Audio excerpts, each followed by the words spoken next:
dia, pessoal. Tudo bem com vocês? Espero que sim. Vamos dar início à nossa aula de geografia e o tema de hoje é o relevo terrestre. Preste bastante atenção na explicação e ao final do vídeo vocês podem tirar qualquer dúvida ou deixar qualquer comentário em relação ao tema. Então, esperem só um minuto, eu vou compartilhar com vocês aqui o material.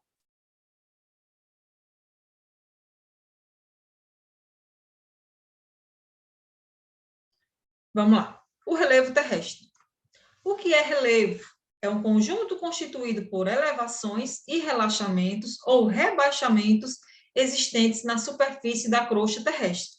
Pessoal, o relevo ele tem uma variedade de formatos, tá? Lembrando também que o relevo terrestre ele influencia diretamente na atuação da sociedade no espaço geográfico. Vocês sabem que o homem ele basicamente tem um poder de transformação.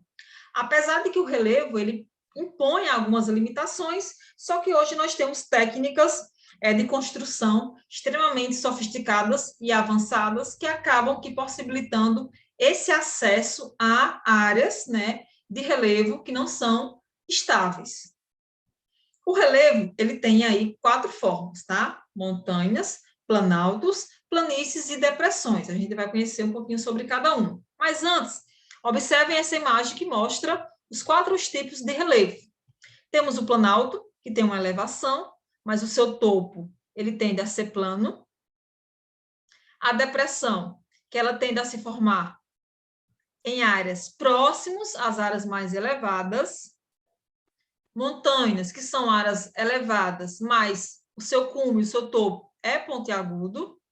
E as planícies, que tendem a se formar em áreas planas ou com pequenas ondulações. Então, elas se formam próximos aos mares, a rios, a várzeas.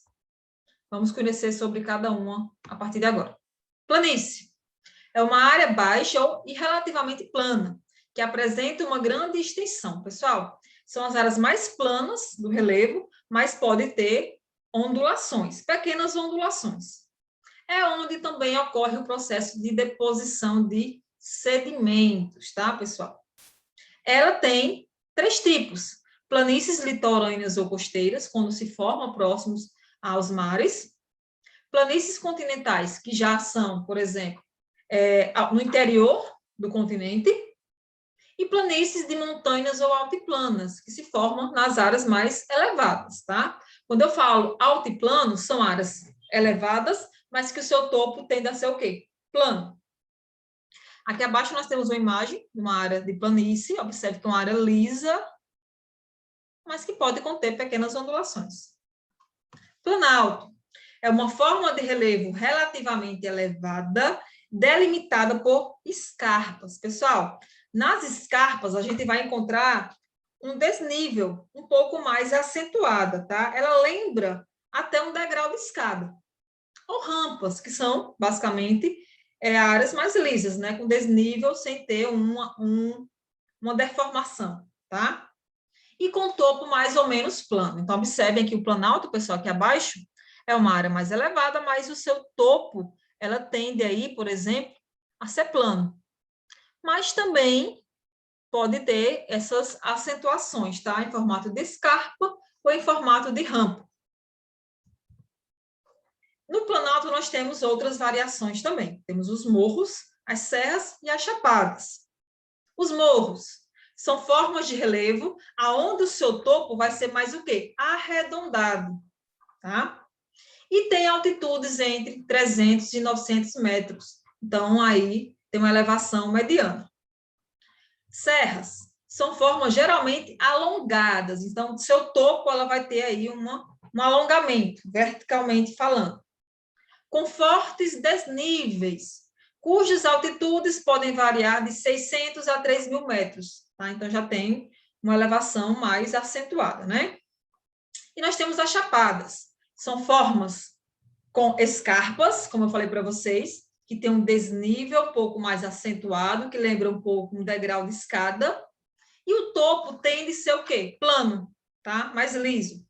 São constituídas em grande parte por camadas de arenito, e, em geral, situam-se em altitudes acima de 600 metros. Então, ela é bem mais baixa, se a gente for comparar em relação aos morros e às serras.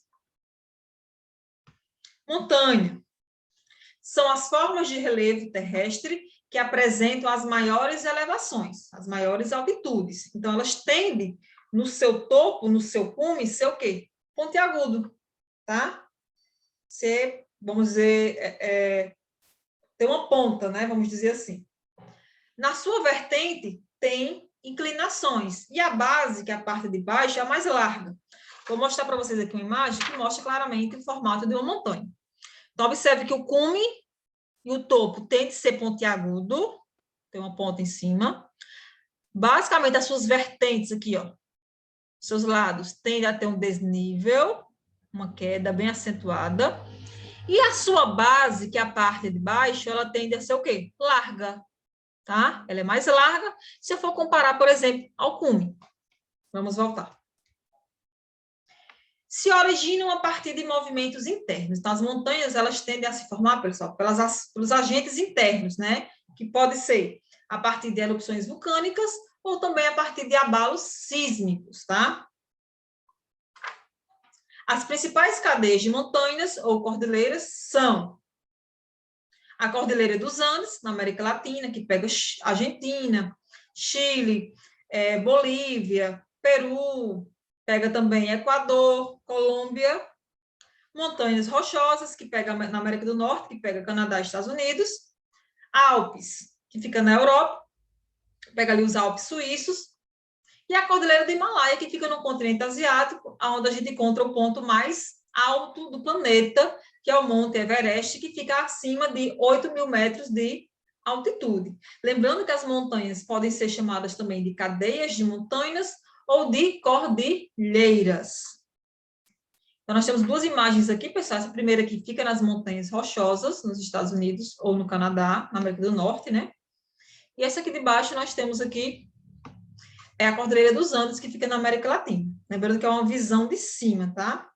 Observem que ela está recoberta aí por neve. Depressões. Se constitui numa grande área rebaixada pela erosão provocada no decorrer de vários milênios. As depressões, pessoal, elas tendem a se formar por material erodido. Lembrando que o Planalto é o relevo que mais sofre erosão.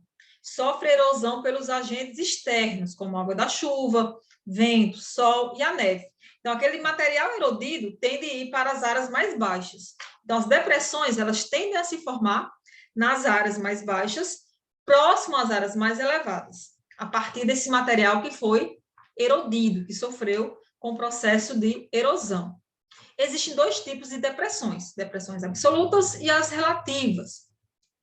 Depressões absolutas, área cujo rebaixamento do relevo está abaixo do nível do mar. Então, o relevo da depressão absoluta, ela vai estar abaixo do nível do mar. Por exemplo, o Mar Morto, que fica entre a Jordânia e Israel, o Vale da Morte, que fica no deserto de Mojave, Estados Unidos, e o Mar Cáspio, que fica entre a Europa e a Ásia. Aqui nós temos um exemplo de depressões absolutas, que fica aqui no Mar Morto, tá, pessoal? Observem aqui a imagem.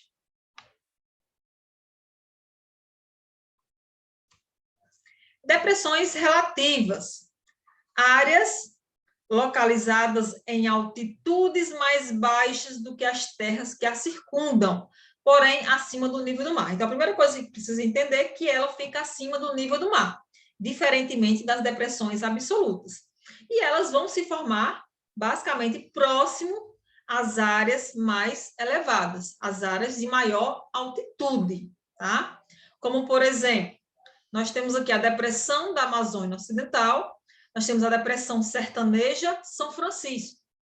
Essa imagem aqui abaixo, ela mostra a localização da depressão sertaneja, tá, pessoal? Primeira coisa, ela está acima do nível do mar, como vocês podem observar, ó, o oceano está aqui e ela está aqui, então ela está acima. Observe que a depressão, ela se forma próximo ao quê? Às áreas mais elevadas, tá? Olha só. Ok? Vamos lá. Trouxe para vocês aí uma imagem de depressões relativas, tá? A Chapada da Diamantina, olha só. Ela tem uma elevação e, basicamente, o seu topo tende a ser mais o quê? Plano ou com algumas ondulações, tá? que no caso o planalto, né, pessoal? As depressões, elas ficam próximas às áreas mais elevadas. Ó, aqui embaixo é uma depressão relativa, que se forma próximo às áreas mais elevadas, que são os planaltos. Ó. Vamos lá. A diferença entre altitude e altura. A altura de um determinado relevo leva em consideração a distância vertical de sua base até sua extremidade superior. Olha só, pessoal, a imagem aqui abaixo, que ela vai explicar claramente como é que a gente vai promover essa diferença entre altura e altitude. Na altura, você vai medir a partir da base do material que você quer, basicamente, fazer a medição. Então, nós temos aqui, por exemplo, uma montanha. Então, começamos a medir a partir da sua base, que é a parte de baixo, até o seu topo, o seu cume. Tá? Já a altitude, ela baseia-se da distância vertical em relação ao nível do mar. Então, se eu quero medir a altura dessa montanha, então vou, primeiro, nivelar com a altura do nível do mar, que é uma altitude 0 até o seu topo. Relembrando novamente, a altura, ela vai medir a partir da base do material que você quer medir até o seu topo, e a altitude você vai medir a partir do nível do mar até o topo do objeto que você quer medir, ok? Pronto, pessoal, nosso conteúdo é até aqui, tá certo? Espero que vocês tenham pegado as informações. E qualquer dúvida que tiverem, é só perguntar. Agora, esse é o momento de vocês, tá? Participem bastante. Eu vou finalizando por aqui. Até a nossa próxima aula. Tchau, tchau.